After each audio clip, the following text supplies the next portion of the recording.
Assalamualaikum warahmatullahi wabarakatuh. Bismillahirrahmanirrahim. Saya Ikhta Syifaul Hanin, Prodi PIAL 1A, ingin menuntaskan tugas UAS dari mata kuliah fikih. Di sini saya memilih pengertian perbedaan zakat, infak, dan sedekah. Yang pertama, saya akan menjelaskan tentang pengertian zakat.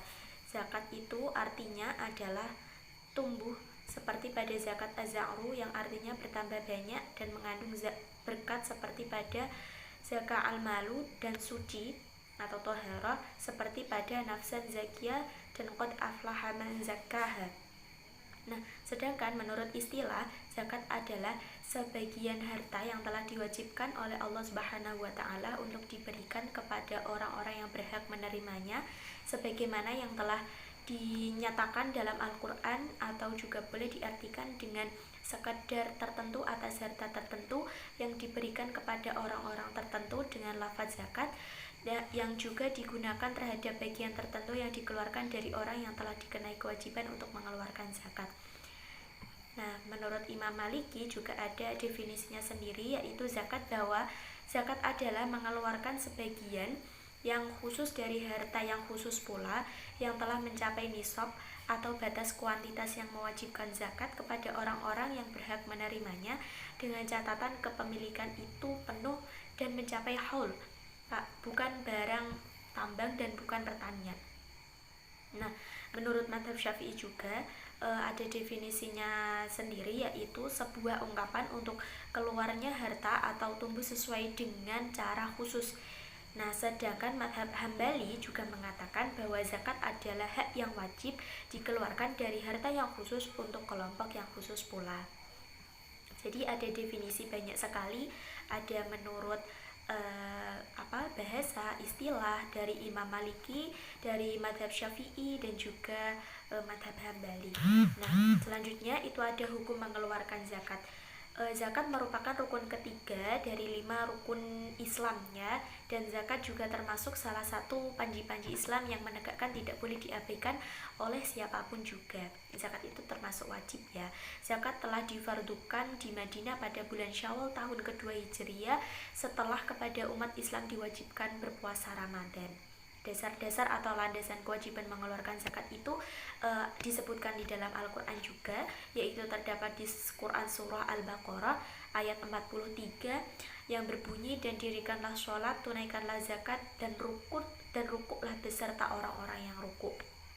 Nah, terdapat pula di surah At-Taubah ayat 103 yang berbunyi, ambillah zakat dari sebagian harta mereka, dengan zakat itu kamu membersihkan dan mensucikan mereka, dan mendoalah untuk mereka. Sesungguhnya doa kamu itu menjadi ketentraman jiwa bagi mereka, dan Allah Maha mendengar lagi Maha mengetahui. Ini sebetulnya ada banyak sekali dalil-dalil yang ada di Al-Quran mengenai anjuran untuk zakat, tapi saya sebutkan hanya 2 saja. Nah, selanjutnya itu ada syarat, rukun, dan hikmah zakat. Yang pertama adalah zakat mempunyai beberapa syarat wajib dan syarat sah.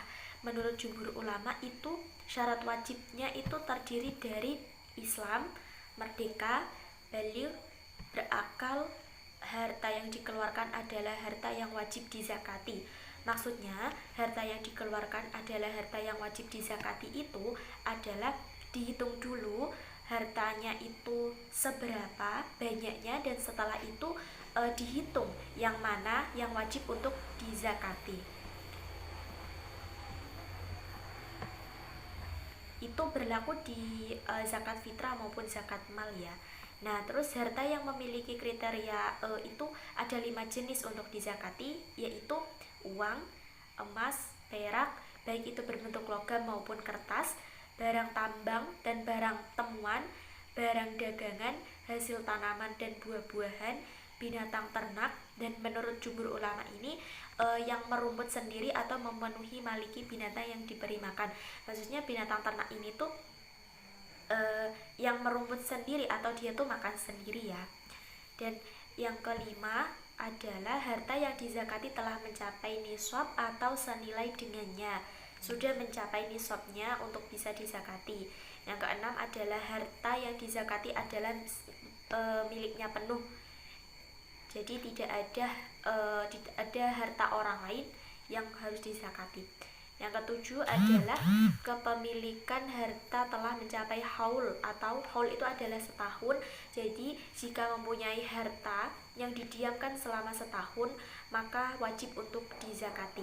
Yang kedelapan adalah harta tersebut bukan termasuk harta hasil hutang. Jadi kalau harta tersebut itu hasil hutang atau uang hutang, rumah hutang, atau tanah hutang, itu tidak wajib untuk dizakati karena itu tidak sepenuhnya miliknya sendiri. Nah, yang kesembilan ada harta yang akan dizakati melebihi kebutuhan pokok.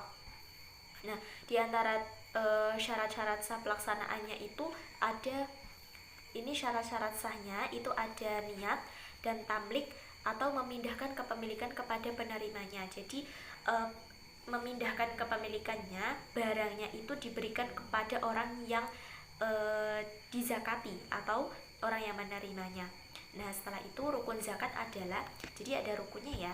Rukun zakat adalah mengeluarkan sebagian dari nisab yang dengan melepaskan kepemilikan terhadapnya, menjadikannya sebagai milik orang fakir dan menyerahkannya kepadanya, atau harta tersebut diserahkan kepada wakilnya, yakni imam atau orang yang bertugas untuk memungut zakat atau badan amil ya. Berarti zakat itu adalah mengeluarkan sebagian hartanya kepada orang yang sudah mencapai nisab hartanya.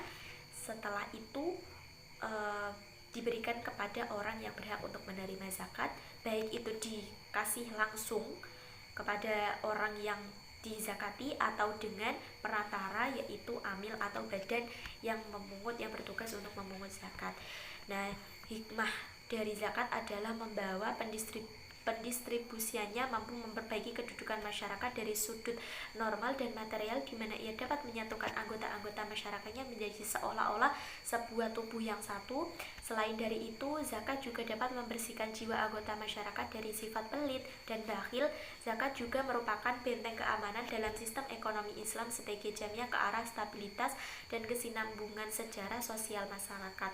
Jadi hikmahnya itu menjadikan seseorang itu tidak pelit.